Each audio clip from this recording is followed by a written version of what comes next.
We want to get this thing out there. We can't have, we have to very much control the temperature of it and the temperature of where it's looking out. So we'll never look toward the sun with James Webb. That wouldn't work. In fact, to get it out there, it has to be in a place that allows it to do this. So this gets into what's called the Lagrange points.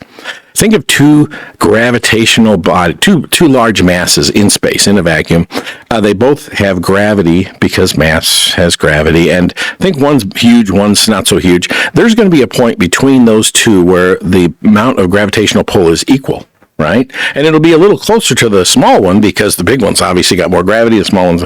And all of this can be done in math. And there was a guy named Lagrange and another guy who doesn't get credit, but the two in succession, they figured this out, that there are these points when you have these major bodies that it would be very economical, very low cost to keep something in orbit or in between those two because he's being pulled equally.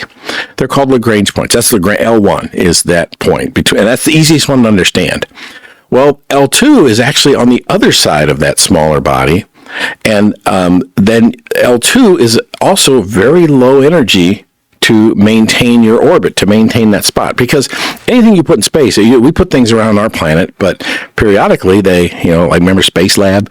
Periodically they're going to fall back into the planet based on a whole lot of physics that I admittedly don't understand and I'm not an expert at. But anyway, L2, Lagrange point 2, is about 900, it's almost 1 million miles out from Earth. Now, the moon's only 250,000 miles out from Earth, but this one's about 1 million miles out. And where it gets neat is it's in a halo orbit.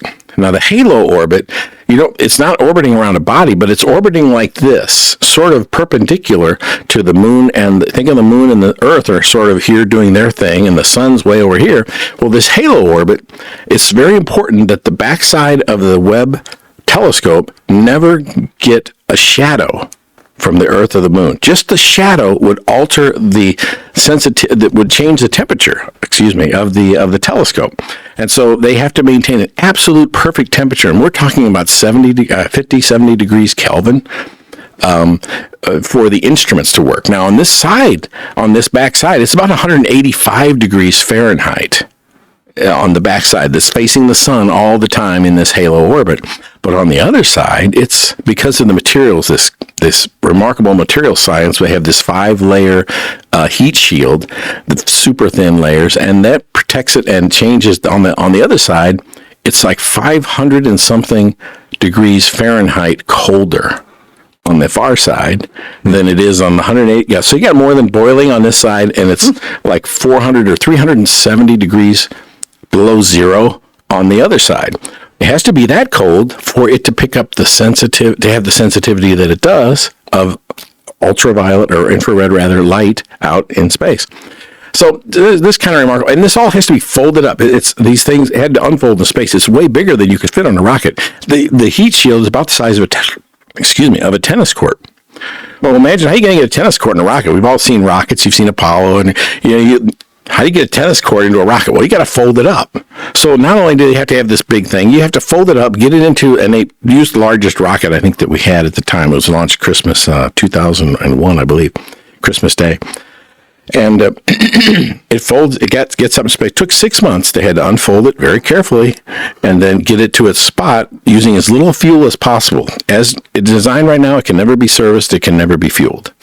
So it's going to have what it has, and then it's going to burn out like an ever-ready battery. It's just done.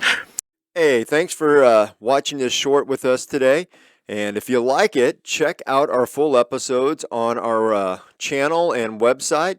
We'll put those in the links below. And as always, Scott, like and subscribe.